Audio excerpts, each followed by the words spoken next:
बिस्मिल्लाहिर्रहमानिर्रहीम। अस्सलाम वालेकुम नाजरीन, कैसे हैं आप सब? उम्मीद करता हूँ आप लोग ठीक होंगे। मैं भी आपकी दुआ से अल्हम्दुलिल्लाह बिल्कुल ठीक हूँ। अल्लाह तबारक व तआला आप लोग को अपने हिफ्ज़ ईमान में रखे। जो बहन भाई बीमार हैं अल्लाह पाक उनको अच्छी सेहत दे। जिन मेरी माओ की औलाद नहीं है अल्लाह पाक नेक और ईमानदार औलाद अता फरमाए। मैं मौजूद हूँ इस वक्त बहन के पास जो कि बहुत ही गरीब है। इनकी शादी को 3 मंथ हो गए। जब इनकी शादी हुई है तो इनके पास कुछ भी नहीं, जो कुछ इन्वेस्टमेंट थी इन्होंने अपनी शादी पर लगा दी इनके खामद ने।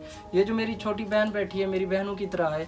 इनके पास एक टाइम का खाना होता है तो दूसरे टाइम का नहीं होता, कुछ भी नहीं है इनके पास। ससुराल वालों ने इनको कमरा दिया है, कमरा मड का बना हुआ था, वो अभी गिरने ही वाला है। इनका सामान जब बारिश आती है वो ख़राब हो जाता है। ये फिर इन्होंने सामान उठाया है अपने माँ बाप के घर में रख दिया है कहीं ये ख़राब ना हो जाए। अब जो मेरी बहन के हालात हैं ये आपके सामने हैं। ये किचन में ज़िंदगी बसर कर रही हैं, सोते भी यहीं हैं, खाना भी यहीं बनाते हैं इस किचन में।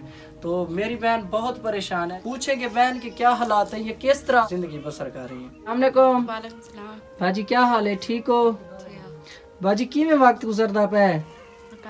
शादी उनकी थी, गरीब बंदे हैं। मेरी बहन को अब क्या चाहिए? मकान चाहिए। क्या? मकान। अच्छा, राशन नहीं है आपके पास? राशन कब से राशन नहीं है?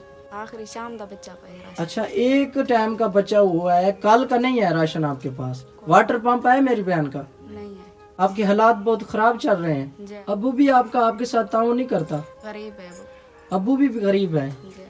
अल्लाह पाक आसानियां करे। 3 मंथ हो गए हैं आपकी शादी हुई है। जी। अच्छा मेरी बहन, ठीक है, फिर आपने दुआओं में याद रखना है। तो भी मिलते हैं एक नई पूरी फैमिली के साथ, तब तक आप लोगों ने हमें रखना दुआओं में याद। अल्लाह हाफिज़।